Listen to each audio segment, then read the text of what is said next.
कक्षा 5वीं का हिंदी विषय का पहला पाठ है। पाठ एक, नाम क्या है? पुष्प की अभिलाषा। क्या नाम है? पुष्प की अभिलाषा। अब देखो, अभिलाषा का मतलब ये होता है इच्छा, कामना। क्या होता है अभिलाषा का मतलब? इच्छा और कामना। पुष्प का मतलब फूल, सुमन, कुसुम। पुष्प का पर्यायवाची क्या है? बोलो। फूल, फूल, सुमन, कुसुम।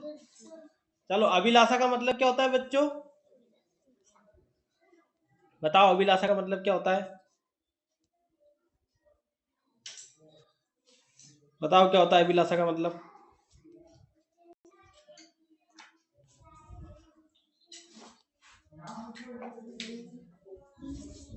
इस पाठ में हम क्या सीखेंगे? देश प्रेम। क्या सीखेंगे? देश प्रेम होता क्या है?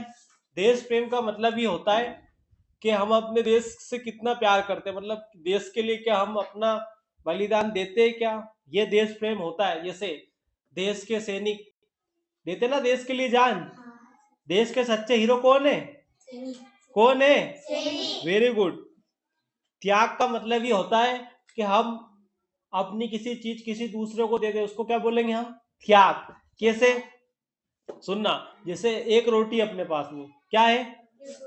अब एक रोटी है, अब उस जैसे एक और दूसरा व्यक्ति भूखा है, यदि उसको दे देंगे तो क्या होगा? वो हमारा त्याग। क्या होगा? जैसे क्लास में अब किसी लड़के के पास 2 पेन है, अब एक लड़का पेन नहीं लेके आया, तो अब यदि आप उसको दोगे तो क्या कहलाएगा? त्याग। अब देखना, बलिदान। क्या? बलिदान की भावना का विकास। बलिदान की भावना का विकास का मतलब क्या होता है बच्चों? बलिदान का मतलब ये होता है, जैसे मान लो बहुत सारे, जैसे अभी कोरोना वायरस देखा होगा आपने, लोगों मतलब बहुत सारे लोग शहीद भी हुए, बहुत सारे आर्मी वाले शहीद होते कि नहीं होते? जैसे अभी भारत पाकिस्तान का युद्ध होता है तो आर्मी वाले लड़ते कि नहीं लड़ते? बहुत सारे आर्मी वाले शहीद होते, वो कहलाता है बलिदान। अब संदर्भ सहित भावार्थ लिखना, मतलब ये जो भी पाठ है इसका अर्थ कैसे निकालते हैं। पर्यायवाची शब्दों का ज्ञान। पर्यायवाची का मतलब क्या होता है बच्चों? पर्यायवाची का मतलब ये होता है कि एक शब्द के अनेक नाम। एक शब्द के अनेक नाम। पर्यायवाची का मतलब क्या होता है? वेरी गुड, एक शब्द के अनेक नाम। जैसे बताओ, जल को और क्या बोलते हैं अपन? पानी बोलते हैं ना। और उसके बाद नीर भी बोलते हैं ना। एक्वा भी बोलते, पे भी बोलते, ठीक है ना। चलो, पुष्प का पर्यायवाची बताओ। पुष्प का फूल। Very good. सुमन। सुमन और कुसुम। चलो, संज्ञा किसे कहते हैं? याद है किसी को? देखो, संज्ञा किसे कहते हैं? किसी व्यक्ति के नाम को, किसी वस्तु के नाम को, किसी स्थान के नाम को और भाव को नाम को क्या कहते हैं?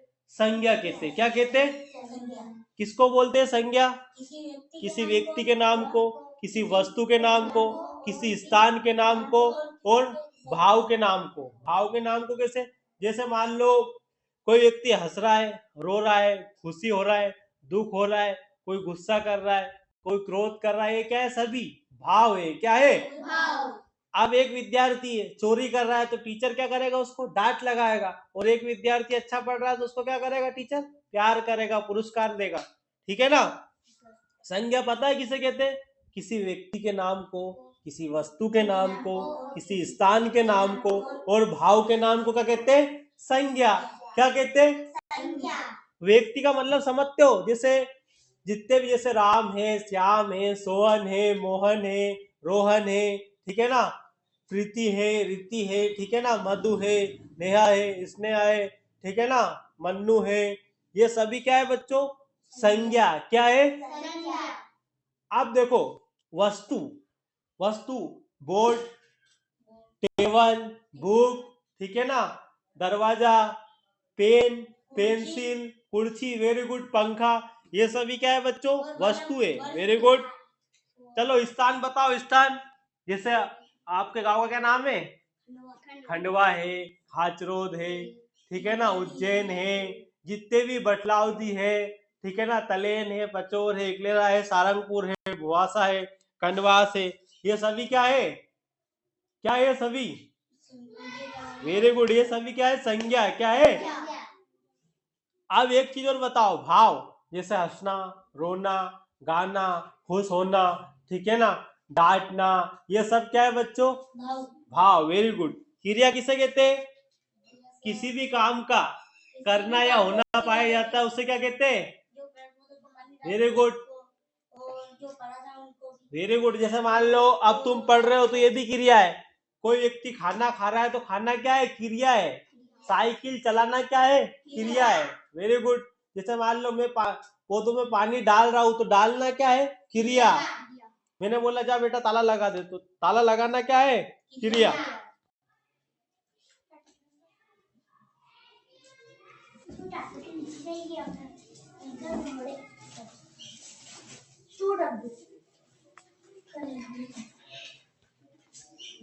चलो तो अब हम पाठ शुरू कर रहे हैं ना। तो देखो, चाहा नहीं मैं सुरबाला के गहनों में गुथा जाऊं, चाहा नहीं प्रेमी माला में बिन प्यारी को ललचाऊं। मतलब जो पुष्प है उसकी इच्छा ये नहीं है कि वो सुरबाला के गहनों में घुसा जाए। सुरबाला का मतलब होता है देव कन्या। कौन सी कन्या, चाहा नहीं मैं सुरबाला के गहनों में गुथा जाऊं, चाहा नहीं प्रेमी माला में बिंद प्यारी को ललचाऊं। मतलब जो पुष्प है उसकी इच्छा नहीं किसी भी सुरबाला के गहनों में गुथा जाए। और किसी भी जो जोड़ा रहता है, दूल्हा दुल्हन देखा है आपने, उनको मतलब पहना देना हार वगैरह, उसके बाद में जो दुल्हन रहती है उसको पीछे वो बिंदिया वगैरह वो फूल के वो बनाती है। तो हाँ, तो चाह नहीं प्रेमी वाला बिंद प्यारी को ललचाऊ, मतलब उसकी चाह नहीं कि किसी को ललचाए हो। अब देखो अगला, चाह नहीं सम्राटों के सौ पर हे हरि डाला जाऊ, चाह नहीं देवताओं के सर पर चढ़ू और भाग्य पर इटलाऊ। देखो पुष्प है उसकी इच्छा ये भी नहीं कि चाह नहीं सम्राटों के सौ पर, मतलब पुष्प की ये भी इच्छा नहीं कि जो राजा वगैरह जो एक्सपायर हो जाते हैं, जो मर जाते हैं, उनके शरीर पर चढ़ने पर, मतलब पुष्प डालने पर भी उस मतलब नहीं चढ़ना उसको। पर हे हरि डाला जाऊ, पर वो भगवान से प्रार्थना कर रहे कि चाह नहीं देवों के सिर पे भी चढ़ू मैं, और भाग पर इटलाऊ। इटलाऊ का मतलब क्या होता है, इतराना। इटलाऊ का मतलब, वेरी गुड। अब देखो, मुझे तोड़ लेना वनमाली, उस पत्थर पर देना तुम फेंक, मातृभूमि पर शीश चढ़ने जाए जिस पत्थर वीर अनेक। मतलब जो पुष्प है वो अपनी इच्छा किससे व्यक्त कर रहा है, वनमाली से। किससे कर रहा है, वनमाली से। और वनमाली क्या करता है, पौधों को पानी देता है, पौधों की रक्षा करता है, पौधों को खाद देता है, जरूरतमंदों को फूल भी तोड़ कर देता है, और पुष्पों की रक्षा करता है, वेरी गुड। तो देखो, मुझे तोड़ लेना वनमाली, उस पद पर तुम देना फेंक, जहां पर मातृभूमि पर शीश चढ़ने जाए वीर अनेक। मतलब वनमाली से ये बोल रहा है कि हे वनमाली, मुझे उस रास्ते पर डाल देना जहां पर मातृभूमि, जहां पर देश के सैनिक शहीद होते, जहां पर देश की सेवा करने वाले व्यक्ति शहीद होते, उस पद पर मुझे डाल देना जहां पर वीर सैनिक शहीद होते। इसके रचनाकार कौन है बच्चों, माखनलाल चतुर्वेदी। बताओ पुष्प की अभिलाषा पाठ की रचयिता कौन है, माखनलाल चतुर्वेदी। तो आपका जो पाठ जो आपका पाठ एक है पुष्प की अभिलाषा, वो होता है समाप्त। अब देखो इसके प्रश्न उत्तर। हाँ पेज पलट लो।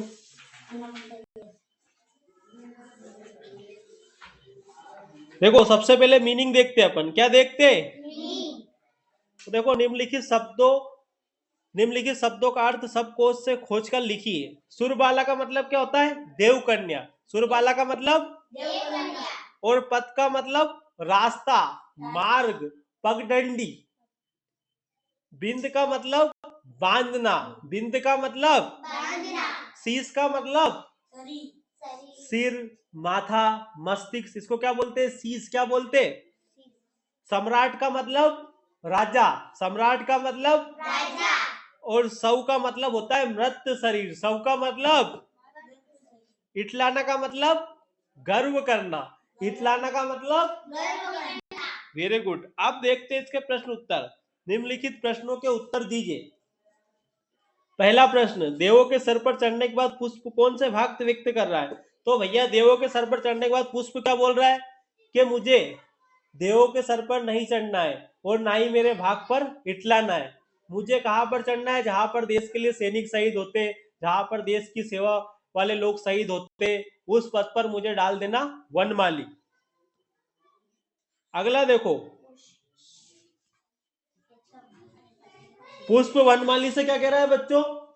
पुष्प वनमाली से ये कह रहा है कि मुझे उस पद पर डाल देना या फिर उस मार्ग पर डाल देना जहां पर देश के सैनिक शहीद होते, जहां पर देश की सेवा करने वाले लोग शहीद होते, उस पद पर डाल देना। वनमाली क्या काम करता है बच्चों? जहाँ पे सैनिक शहीद होते हैं उनको डाल- वनमाली क्या काम करता है? जहाँ पे सैनिक वनमाली पौधों को पानी देता है, ठीक है ना, और क्या करता है? खाद देता है, रखवाली करता है, पानी डालता है।